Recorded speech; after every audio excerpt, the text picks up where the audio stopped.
Is this thing on? Let's talk about water. Splish splash, I was taking a bath. Long about a Saturday night. Yeah.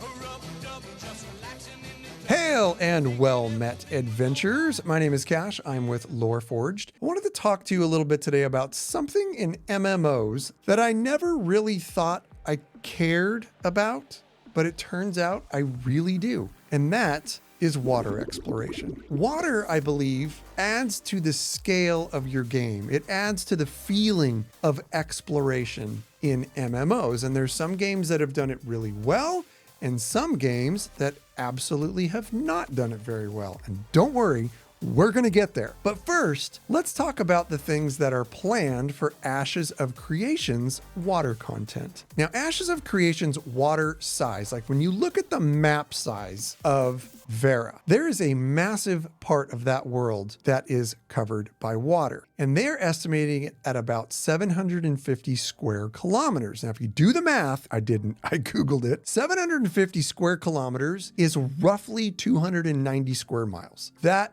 is a metric crap ton of water and a lot of opportunity for water content. Now, if you compare that to the landmass, which is 480 square kilometers, it's quite formidable how much water is on Vera. One of the main things they're putting into the game is the fact that you can swim at all, both above the surface and below the surface. You can utilize your abilities in water, which also brings up the fact that you can possibly be attacked underwater. Another thing is that there will be a breath meter or a bar which tells you how much oxygen in your lungs that you have before you drown. And drowning is very possible in Ashes of Creation. Now, if you do drown, I love this fact, they will respawn your butt on shore. And I think that's kind of cool. Like you became overcome by the ocean winds, and it just washes you up on shore to live, fight, and swim another day.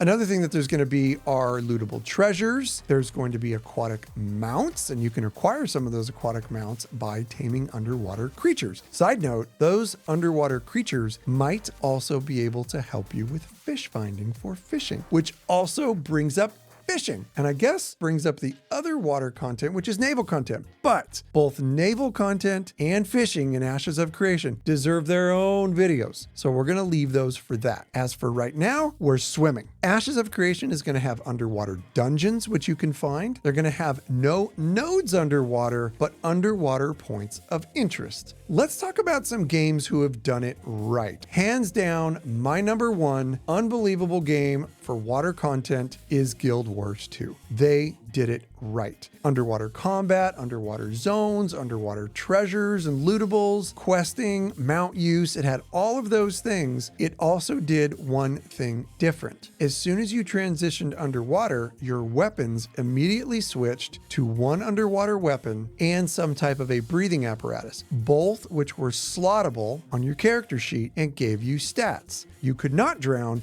if you had your breathing apparatus on, which is cool, but I kind of like the fact in Ashes of Creation, you're going to have to keep an eye on that bar if you're going to do any free diving. Another game that I think did a pretty good job with water content is World of Warcraft. They did pretty darn good. They also had combat, not as good as Guild Wars 2. They had treasure, they had quests, they had underwater zones, and some mounts could be used underwater. Now let's mention the ones who absolutely shit the bed with water content. The first one that comes to mind for me is Star Wars: The Old Republic. And this one is a little irritating, especially for a Star Wars fan. It is a known thing that water planets, water content exists in the Star Wars universe.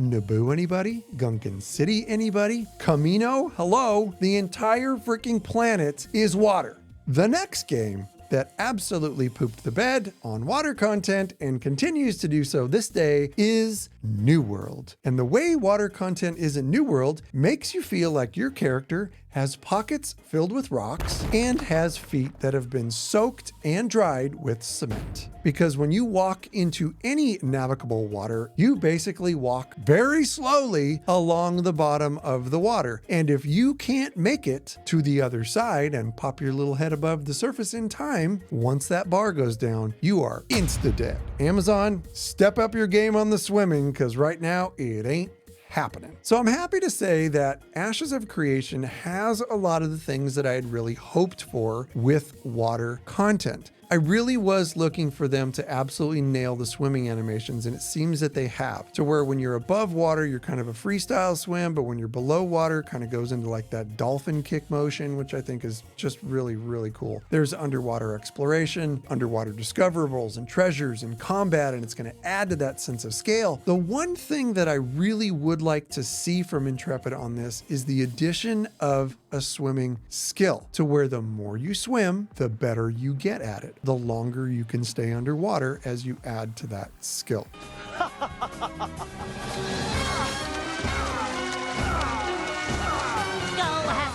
Next stop, Bikini Bottom! What are some of your favorite games with swimming content in them? If it's something I haven't seen, I want to know about it so I can try it out and I can use it for research. Let us know in the comments below. Thanks for watching, everybody. Hit that subscribe button. It really does help us out. Listen to our show. Listen to the podcast. It's really turning into a pretty fun time with Sunny, Jibs, and myself as we explore the world of Ashes of Creation. We're really excited about being in this space, and so far it has been an absolute blast. Take care. Have a wonderful week. Safe travels, adventurers.